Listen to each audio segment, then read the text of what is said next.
ភូមិកំពង់ព្រះជាភូមិមួយនៅចម្ងាយ15គីឡូពីទីក្រុងបាត់ដំបងថ្នល់ក្រៅចកៅស៊ូទៅភ្នំពេញពុះកាត់ភូមិនេះចំពាក់កណ្ដាលអ្នកស្រុកទាំងអស់គ្នារកស៊ីទទួលទាននឹងស្រែនឹងស្រូវប៉ុណ្ណោះនៅតាមថ្នល់សងខាងមានផ្ទះថ្មឬផ្ទះឈើប្រក់ក្បឿងរបស់ចិនឬកូនកាត់ចិនដែលមានរបរលក់ដូរទំនិញខោអាវស្លាម្លូទឹកត្រីទឹកសាអ៊ីវខ្ទឹមម្រេចនិងស្រានៅខាងក្រោយឬចំហៀងគេហដ្ឋាននេះមានចម្រុកធាត់ធំផលទាំងពួងដែលកើតឡើងដោយញើសដោយឈាមអ្នកស្រែទាំងនោះតែមកប្រមូលគោទុកនៅក្នុងជន្រោកនេះ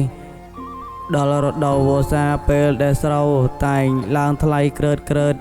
មានរថយន្តផ្ទុកបើកចេញចូលកក្រឹកកក្រែងដឹកជញ្ជូនស្រូវទៅឯស្ថានីយ៍បាត់ដំបងនៅខាងចុងភូមិខាងត្បូងត្រង់មាត់អូមុខវត្តមានផ្ទះមួយខ្នង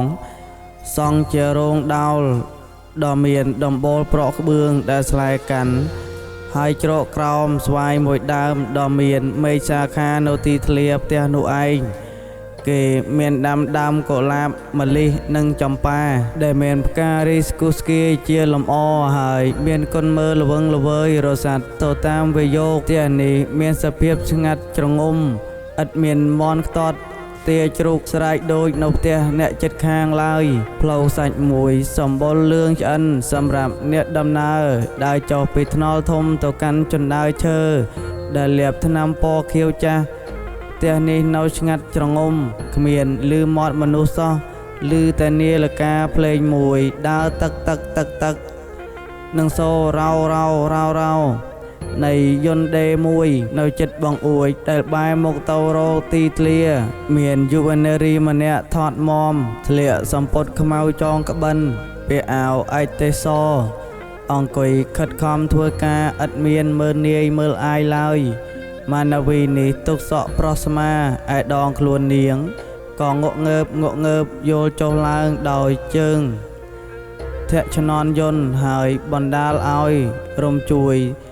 ទៅដល់ខ្សែកមាសដែលព្យួរបន្តោងនីលមួយក្របនៅលើសរងនាងខិតខំធ្វើការនេះយ៉ាងខ្ជាប់ខ្ជួនណាស់តលតែមានញើសក្របល្អិតដេលដាលនៅលើច្រមុះនៅខាងស្ដាំមាត់ទ្វារមានក្តារងឿធំក្រាស់មួយដែលជូតខាត់ឡើងរលោងព្រិលនៅលើក្តារងឿនេះមានបុរសម្នាក់ស្លៀកខោឡាញ់ខ្មៅខ្លួនទទេដេកជើងកងអន្ទាក់ខ្លាដៃច្ដាំកងថ្ងាសនៅឆ្ងៀមស្ដោកតើគាត់ដេកលក់ឬមិនមែនលក់ទេព្រោះយូរម្ដងគាត់យកដៃស្ដាំដែលកងថ្ងាសនោះទៅច្រវាចាប់ក្រមាមួយមកបក់មូសនិងរុយដែលធ្វើឲ្យគាត់មានរំខានក្រោយពីនោះបន្តិចមកគេឃើញគាត់ប្រែខ្លួនមកខាងឆ្វេងហើយមានសម្ដីយ៉ាងទន់ផ្អែមទៅកាន់នាងក្រមុំដែលដេយន្តថាសោភ័ណ្ឌកូនម៉ោងប៉ុន្មានហើយនារីនោះក៏ឈប់ដេហើយដើរមកសម្លឹងនាឡិកាធំដែលដើរតិចតក់ម៉ោង7:04ហើយចឹកល្មមឈប់ដេហើយកូនរកទឹកដាំបាយទៅចាស់ចាំខ្ញុំបងហើយអាវនេះមួយរំពេចសិនព្រោះគេអ្នកជួលបន្ទាន់យកល្ងាចនេះយីចុះប៊ុនធឿនវាតណាបាត់ទៅណបងក៏ទៅជួយស្ទង់ម៉ៃចឹកបរោះនោះកាលបើលឺបត្រីខ្លួនថាដូច្នោះហើយក៏ដកដង្ហើមធំតែនៅស្ងៀមឥតចេញស្ដីថាអ្វីឡើយចឹកបន្ថននេះគាត់អាយុ50ឆ្នាំប្លាយហើយសក់គាត់នៅតែខ្មៅកាត់ខ្លីរូបរាងគាត់នៅតែរឹងប៉ឹងណាស់មុខរាថ្ងាសទូលាយដែលមានរស្មីភ្នែកថ្លាយ៉ងមកសម្ដែងឲ្យឃើញថាបុរសនេះជាមនុស្សចិត្តល្អមានសន្តានដល់អ្នកចិត្តខាងកាលពីមុនគាត់មានប៉ាវព្រាវមានញាតិមិត្តចុះឡើងកកណាស់ឥឡូវនេះគាត់មានសេចក្តីព្រួយដោយគាត់មានសេចក្តីគ្រោះថ្នាក់ខាតក្នុងចំនួនស្រូវយ៉ាងសម្បើមទ្រព្យសម្បត្តិទូគ្រឿងមាសប្រាក់និងស្រែភ្លឺខ្លះគាត់បានលក់យកប្រាក់សងចំពាក់បំណុលស្រេចហើយគ្រានេះគាត់នៅសល់សឹងតែសម្បកផ្ទះទទេខ្ញុំកំដរអ្វី វាចេញទៅនៅនឹងគេដតីលើកលែងតែសូមួយដែលគាត់ធ្លាប់បំរើពឹងពាក់អាស្រ័យមកជាយូរថ្ងៃហើយសូមអ្នកអានទាំងឡាយជ្រាបថាចឹកបន្ថនគាត់មិនមែនក្រដុនដាបថ្នាក់សូមទាននោះក៏ទេដែរតែមនុស្សយើងដែលធ្លាប់មានមុខមាត់នឹងគេហើយលុះធ្លាក់ក្នុងអន្លង់សេចក្តីព្រួយដូច្នេះក៏សឹងតែមានចិត្តរំខានមងសៅពុនប្រមាណពីដើមមកគាត់បានខ្នាត់ខ្នែងមើងម៉ាត់ក្នុងការវិជាជីវៈណាស់ឥឡូវសេចក្តីទុកព្រួយធ្វើឲ្យគាត់ទុនណៃទុនជើងនឹងរោគធ្វើការអ្វីពុំកើតនាងសុភ័ណ្ឌលុះជប់ដេរហើយក៏ដើរទៅជើងក្រានហើយកាន់ពោតមួយចានយកមកជូនឪពុកចឹកនេះពោតស្ងោក្តៅក្តៅចឹកពិសាទៅផ្អែមណាស់ចឹកប៊ុនថនគាត់យកដៃគោះចាននោះចេញហើយឆ្លើយថាទេកូនឯងទុកឲ្យម៉ែនឹងបងឯងស៊ីចុះគេធ្វើការនឿយចឹកមិនឃ្លានទេនាងសុភ័ណ្ឌមិនឆ្លើយតបថាអ្វីឡើយនាងឈរសម្លឹងមើលមុខឪពុកធ្វើភ្នែកឆ្លើងឆ្លក់មួយសន្ទុះក៏មួយសន្ទុះយកក្រមាបងកមកខ្ទប់មុខជូតទឹកភ្នែកដើម្បីកាត់បន្ថយសេចក្តីចំបែងក្នុងចិត្តនាងក៏យកក្អមមួយចុះទៅដងទឹកអណ្ដូងដាក់ពាងយកពូថៅទៅពូអូសរួចហើយបង្កាត់ភ្លើងស្លដាំទុកជូនគ្រួសារនាងសែងព្រះអាទិត្យចាំងស្លឹកដើមត្នោតដែលដកក្នុងខឿនវត្តឡើងក្រហមតែតចាបដែលមានសម្បុកព្យួរយោងនៅចុង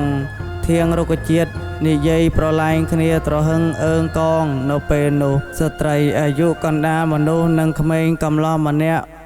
មុខស្ងួតស្ងប់សម្បុរស្បែកឡើងតុងដែងដោយត្រូវកម្ដៅថ្ងៃដើរមកពីខាងត្បូងចូលមកក្នុងភូមិមនុស្សទាំងពីរនាក់ស្លៀកពាក់ខោអាវធ្លុះហើយមានដំណើរធេងថងដោយអស់កម្លាំងជ្រុលពេកប៊ុនធឿនក្មេងកំឡោះនោះឯងឈ្មោះប៊ុនធឿនដែលយើងបានស្គាល់ពីមុនមកហើយត្រឡប់មកពីជួយដកស្ទង់នាងងាន់ជាម្ដាយពួកកូនសិស្សទាំងឡាយក្នុងវិសមកាលតែងបានសម្រាកសម្រានលេងសើចសប្បាយមិនដូច្នោះឡើយប៊ុនធឿនគ្នាធ្វើការយ៉ាងដុនដាបលុះដល់ផ្ទះហើយប៊ុនធឿនក៏ចូលទៅផ្លាស់កៅអាវស្រែស្លៀកសារុងទុកខ្លួននៅទៅទេទៅមកអង្គុយចិត្តឪពុកធ្វើមុខជូរស្ងួតនាងសុភ័ណ្ឌឃើញគ្រួសារមកជួបជុំហើយក៏ទៅលើកម្ហូបបាយដាក់លើក្តារងឿអញ្ជើញម៉ែឪនិងបងឲ្យពិសាឯខ្លួននាងក៏ចូលអាស្រ័យជាមួយដែរដើម្បីនឹងបង្វែរផ្លូវពីសេចក្តីតឹងទ្រង់ចេញនាងសុភ័ណ្ឌក៏ធ្វើជាសាកសួរទៅម្ដាយថាម៉ែស្ទង់បានប៉ុន្មានហើយកូនបានស្រែ2ហើយប៊ុនធឿនចេះស្ទង់រហ័សណាស់អ្នកផងគេតែងតែនិយាយថាក្មេងដែលបានទៅរៀនសូត្រនៅសាលាបារាំងច្រើនស្អប់ខ្ពើមការស្រែចម្ការបងឯងនេះធ្វើឲ្យឃើញថានិយាយដូច្នោះជាការមិនពិតឡើយប៊ុនធឿនស្ដាប់ពាក្យម្ដាយសរសើរខ្លួនដូច្នោះក៏ញញឹមទាំងស្រពោនហើយតបទៅថាម៉ែអើយកុំអួតខ្ញុំពេកពីដើមខ្ញុំមានសេចក្តីរំពឹងថាខ្ញុំរៀនឲ្យបានចេះដឹងដើម្បីកុំឲ្យស្គាល់ក្តៅស្គាល់នឿយដោយហាលថ្ងៃឥឡូវនេះបំណងនេះរលាយសាបសូន្យទៅហើយមានតែខំធ្វើស្រែទៅម្យ៉ាងទៀតខ្ញុំចូលចិត្តទៅស្រុកស្រែនិងធ្វើការក្នុងស្រែណាស់ការដែលខ្ញុំនៅរៀនឯនោះថ្ងៃអាទិត្យឡើងខ្ញុំតែងតែចេញពីក្រុងភ្នំពេញទៅមើលគេធ្វើចំការច្បារដំណាំទោះយើងមានទោះទុកយ៉ាងណាបើយើងបានឃើញស្រែចំការហើយសេចក្តីមងសៅនោះនឹងបានធូរស្រាលជានិច្ចនាងសុភ័ណ្ឌតបបើដូច្នោះមែនបងស្អែកនេះខ្ញុំទៅលេងស្រែផងបានឬទេមានកើតអីប្អូនយប់គ្រាន់បើហើយចឹកប៊ុនថនគាត់ហៅបុតគាត់មកនិយាយតែ2នាក់កូនឪពុកដឹងចិត្តកូនឯងចង់លេងរៀនដើម្បីមកជួយធ្វើការឪពុកម្ដាយគំនិតនេះជាការក៏ប្រសើរហើយតែចិត្តឪពុកមិនចង់ឲ្យកូនឯងជប់រៀនសូត្រទេត្រដបដល់សហុយឲ្យកូនឯងរៀនលុះត្រាតែបានឌីប្លូមខ ខ្ញុំបានយល់ឃើញថាចឹកមានប្រសាសន៍យ៉ាងនេះដោយស្រឡាញ់កូនមិនចង់ឲ្យកូននឿយហត់ខ្ញុំគិតថាចឹកនឹងម៉ែសុទ្ធតែបានបង្ហូរញើសព្រួយកម្លាំងដោយសារខ្ញុំយូរមកហើយសម័យនេះខ្លួនចឹកត្រុតត្រោមថមថយកម្លាំងជាងពីដើមគួរណាស់តែខ្ញុំមកជួយកម្លាំងវិញប៊ុនធឿនកុំប្រកែកចូលឯងខំតែរៀនសូត្រទៅចោះឪពុកមិនតាន់ដល់ថ្នាក់សុំទានគេនៅឡើយទេចឹកប៊ុនថនថាប៉ុណ្ណោះហើយក៏គាត់ដើរចេញទៅរាត្រីលាតសន្ធឹងស្បៃខ្មៅលើធម្មជាតិដែលស្ងប់ស្ងាត់ជ្រងឹងចង្គៀងប្រេងកាតមួយ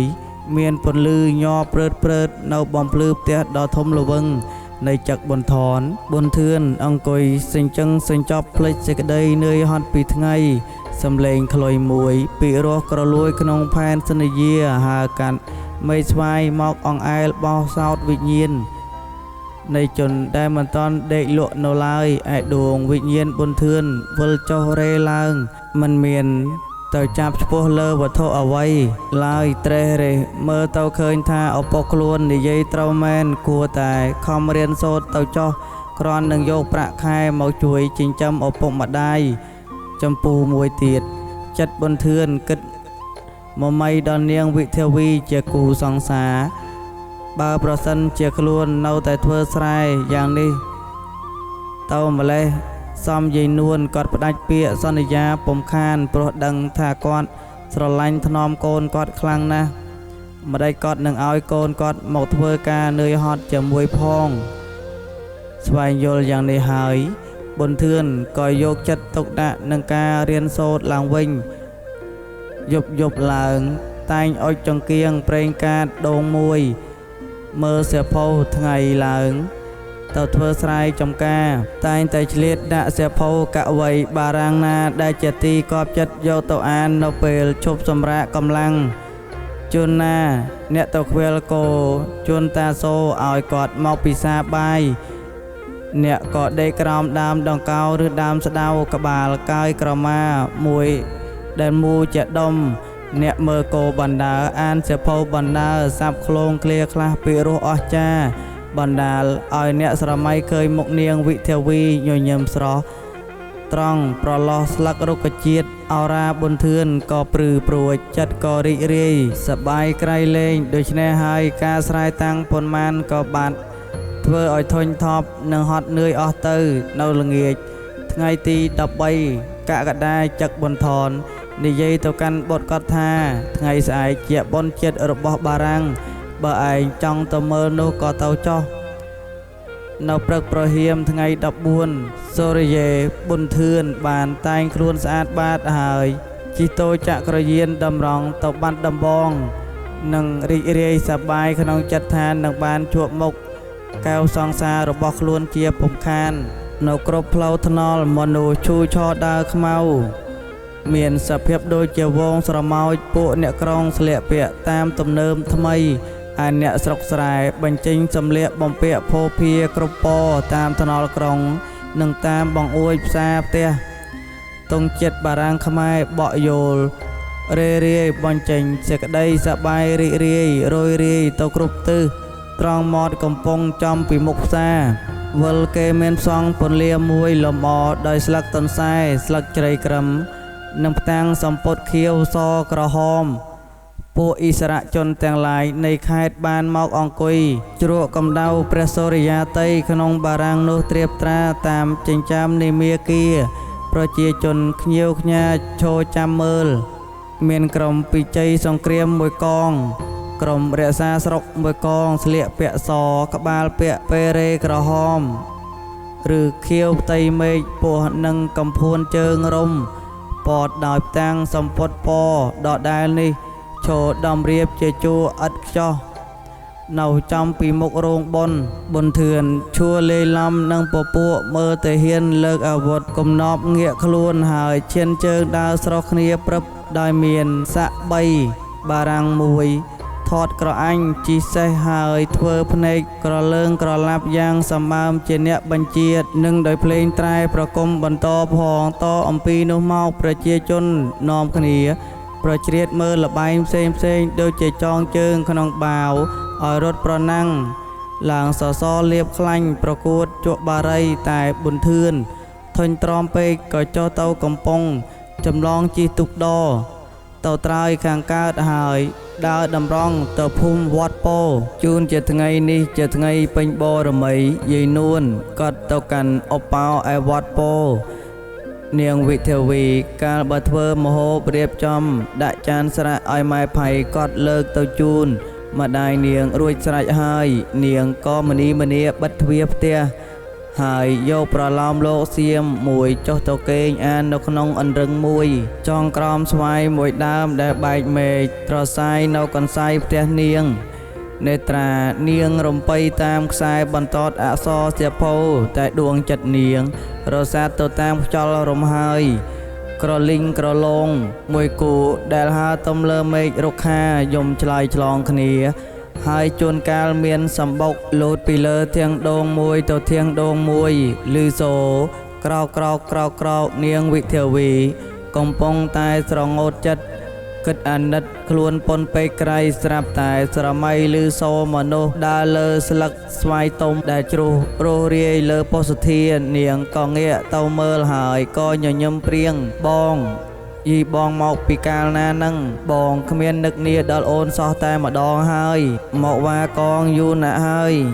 មិនហ៊ានមកលេងនឹងខ្ញុំសោះប៊ុនធឿនចូលទៅចិត្តហើយកំណប់នាងដោយញញឹមស្ងួតអូនកុំនិយាយយ៉ាងនេះនាំឲ្យបាបនឹងទេវតាបងតែងនឹកនាងមិនមានណាយសោះតែបងឥឡូវហើយរវល់តែខំជួយកម្លាំងឪពុកម្ដាយបងឆ្លៀតឱកាសបុណ្យ14យូសេតដើម្បីមកលេងនឹងមីងនួនហើយនឹងអូនឯងម៉ែគាត់មិននៅទេគាត់ទៅវត្តផុតទៅហើយ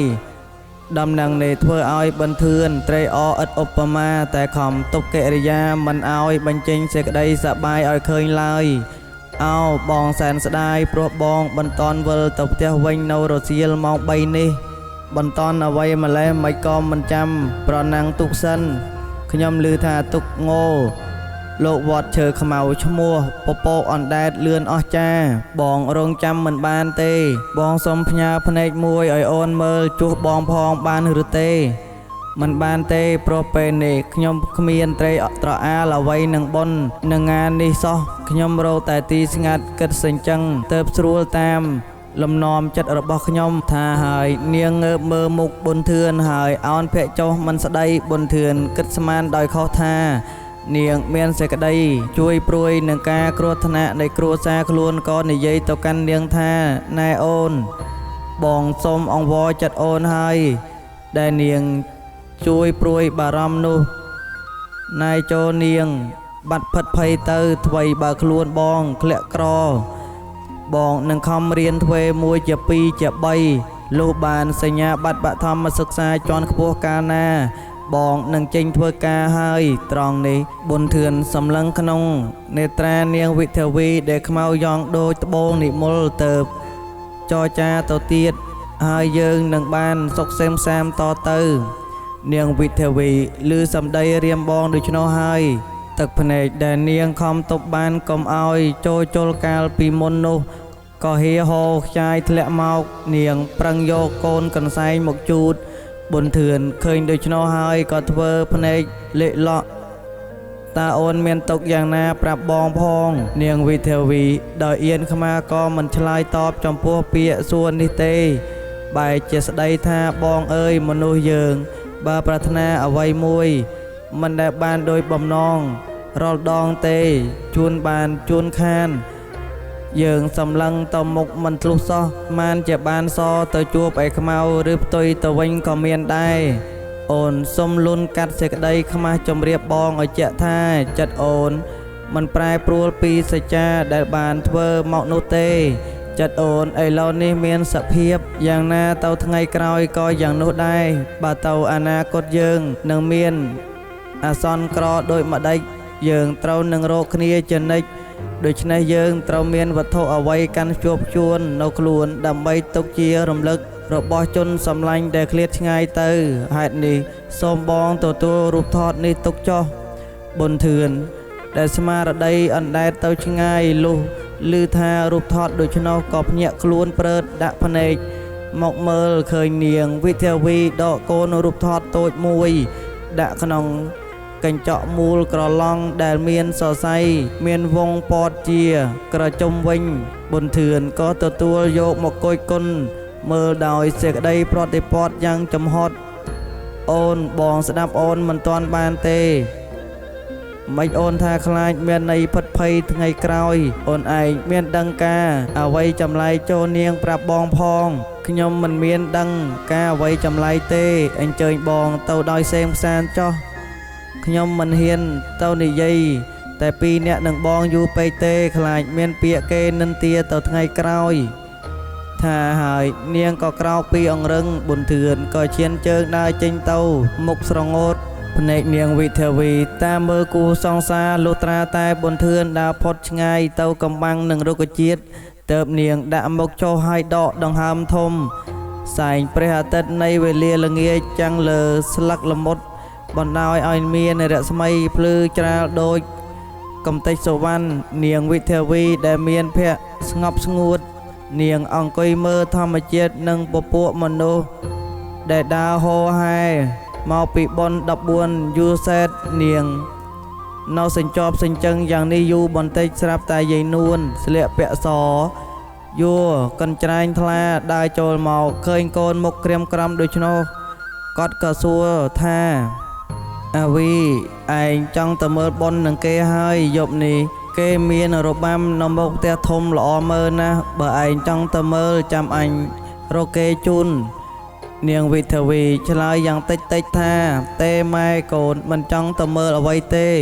យាយនួនគាត់សម្លឹងមើលមកកូនគាត់មួយសន្ទូចទៅគាត់ដើរចូលទៅខាងក្នុងទឹកមុខគាត់មានអាការៈប្រែប្រួលសម្ដែងឲ្យឃើញថាគាត់មានមនោគតិអ្វីមួយមិនខានយាយនួនគាត់ឃើញថាកូនគាត់មានអត់សុខក្នុងចិត្តបើប្រសិនជាមានគូស្រករទៅហើយចេះស្រឡាញ់គ្នាផងនោះមុខជានឹងបាត់มองសៅពុំខានបើដូច្នោះហើយតោងគាត់គិតឧបាយកលផ្ដាច់នាងវិធាវីពីប៊ុនធឿនចេញព្រោះគាត់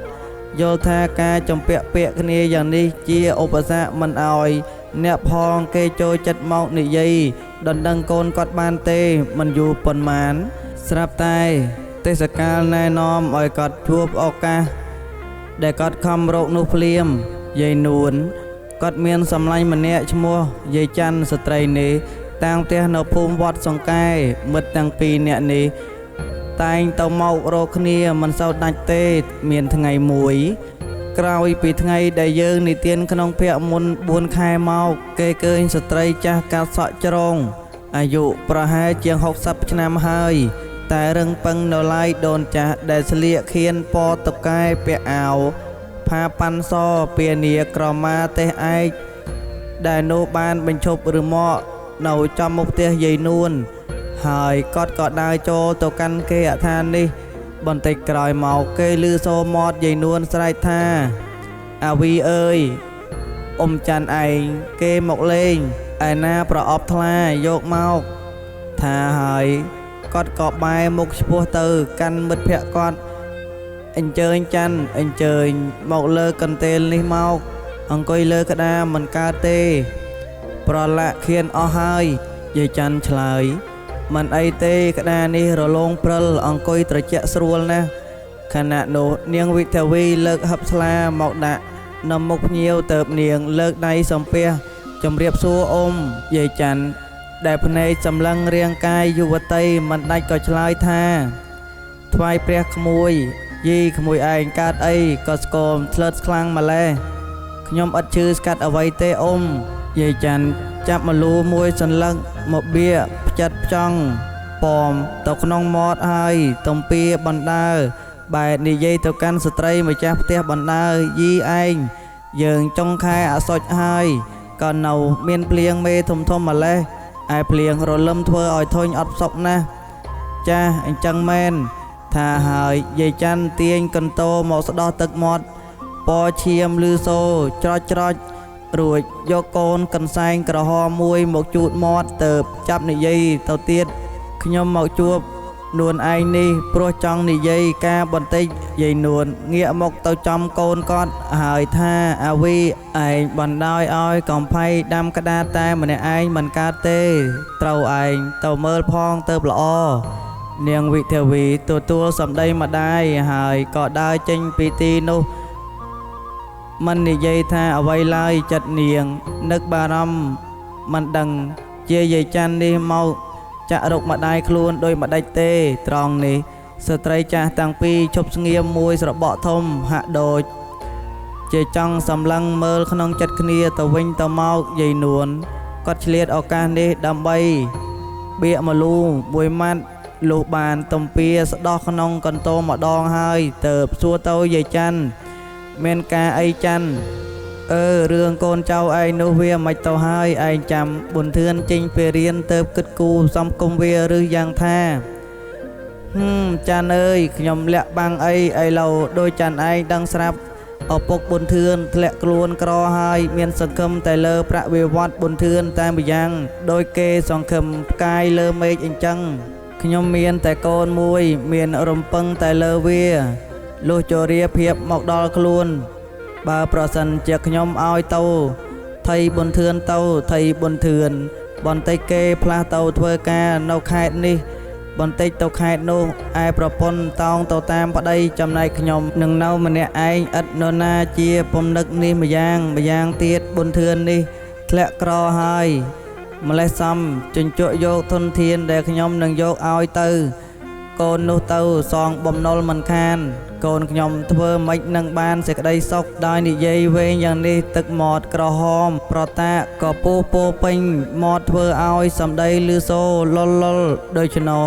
លុះយាយនួនគាត់ស្ដោះមួយជ្រិចរួចទៅយាយច័ន្ទកាត់ឆ្លើយនួនឯងនិយាយយ៉ាងនេះចំជាត្រូវហើយបើប្រសិនជាខ្ញុំដូចនួនឯងវិញខ្ញុំក៏ផ្ដាច់ដែរគិតមើលសពទៅយើងមិនទាន់ស៊ីស្លាភ្ជាប់ពាក្យឬទទួលវត្ថុអ្វីជាខាន់ស្លាក៏ទេដែរលើកនេះត្រូវយាយច័ន្ទគាត់ងក់ទៅរកកន្ទោលវិញលោកគាត់បានសម្រេចកិច្ចហើយទៅអ្នកម្ចាស់ផ្ទះតបទៅវិញច័ន្ទអើយខ្ញុំក៏ចង់នឹងផ្ដាច់ដែរតែមកតបតន់មិនដឹងធ្វើដោយម្ដេចនឹងធ្វើសម្បត្តិទៅប្រាប់ចឹកបន្ថនភ្លាមទៅដូចជាឯងចិត្តអាក្រក់ពេកឬតែគេខាតស្រូវភ្លាមក៏ថាផ្ដាច់កូនផ្ដាច់ចៅភ្លាមយាយច័ន្ទគាត់បើកភ្នែកធំហាក់ដូចជាសម្ដីនេះធ្វើឲ្យគាត់ឆ្ងល់ពន់ពេកគាត់ក៏ឆ្លើយចាំមិនប្រាប់គេធ្វើអ្វីយើងនៅតែធ្ងៀមធ្វើឲ្យទៅបើនរណាគេចូលដណ្ដឹងយើងគិតមើលល្មមលើកក៏លើកឲ្យគេទៅអោនរណាអើយគេនឹងហ៊ានចូលដណ្ដឹងឯងនោះបើគេដឹងថាឯងនៅជួបពាក្យសម្ដីនឹងចឹកបន្ថនទៅហើយយាយច័ន្ទក៏សើចក្អាកហើយថានួនឯងនិយាយយ៉ាងនេះ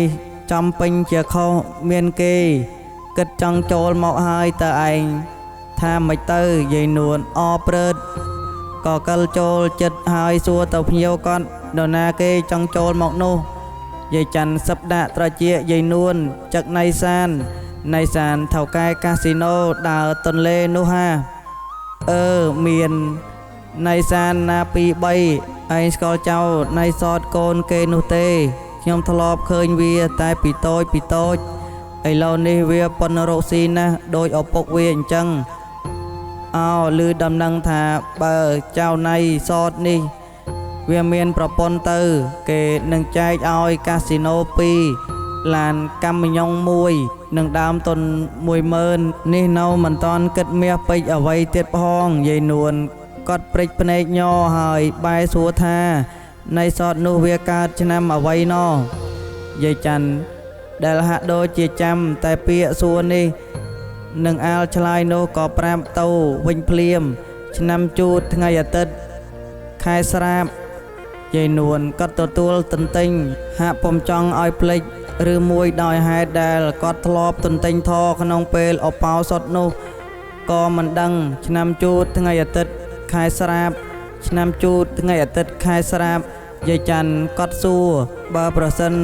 ណាជាគេចូលមកមែនឯងព្រមទេមើលទៅចាំមើលស្រួលបួលសិនចាំទុកដាក់កូនចៅនីមួយមិនស្រួលទេស សំដីយាយនួនយ៉ាងនេះដូចជាក្រន់តែការពីឲ្យល្អមើលខាងក្រៅទេ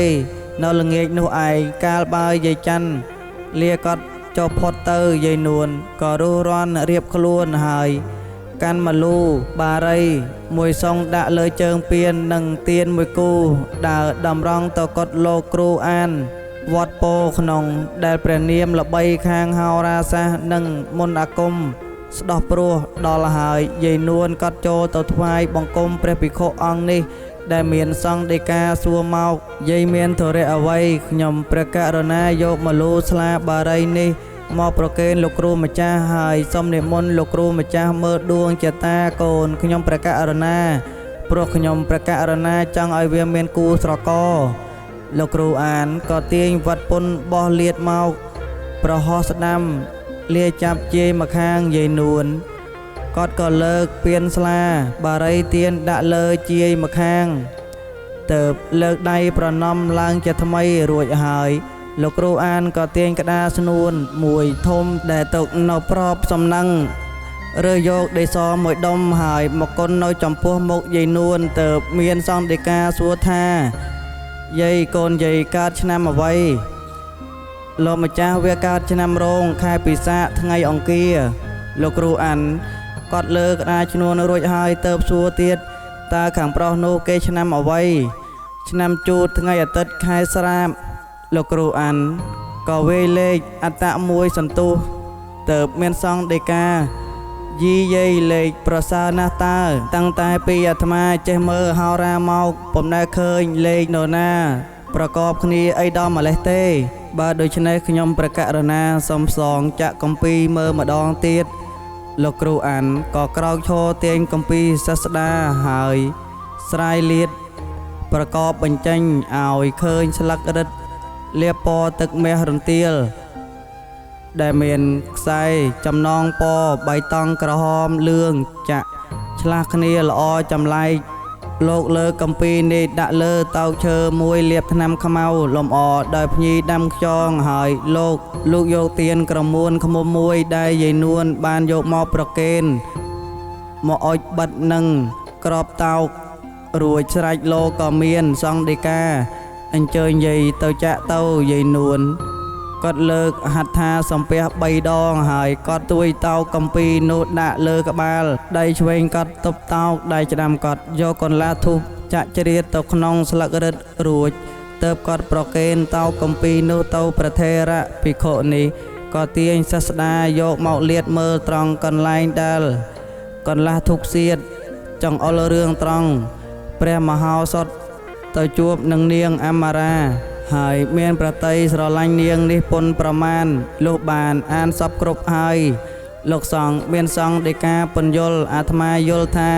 ជាកបប្រសើរក្រៃលែងអោព្រះភិក្ខុអើយទំនាយក្បួនតម្រានឹងពាក្យអធិប្បាយតាមគម្ពីររបស់លោកដែលជាអ្នកត្រត្រង់ព្រះសាសនានៃព្រះព្រហ្មគ្រូនោះបែរទៅជានាំជនពីរនាក់ដែលមានសេចក្តីស្នេហាទៅមកយ៉ាងធំបំផុតឲ្យខានបានជួបគ្នាទៅវិញហាក់ដូចជាលោកជួយច្រានគូសង្សារនេះទម្លាក់ទៅរណ្ដៅទុកសង្រែងយាយនួនកាលបើលឺសង្ឃដីកាលោកគ្រូដូច្នោះហើយគាត់មានចិត្តសោមនស្សឥតឧបមាគាត់យាជើងឈានមកដូចជាស្រាលអស់ទាំងខ្លួនប្រាណគាត់ព្រោះគាត់ដឹងថាថៅកែនៃសាននេះមានទ្រព្យធនស្ដុកស្ដំណាស់ឯចៅណៃសទៀតគាត់ក៏ធ្លាប់ឮអ្នកផងគេសរសើរ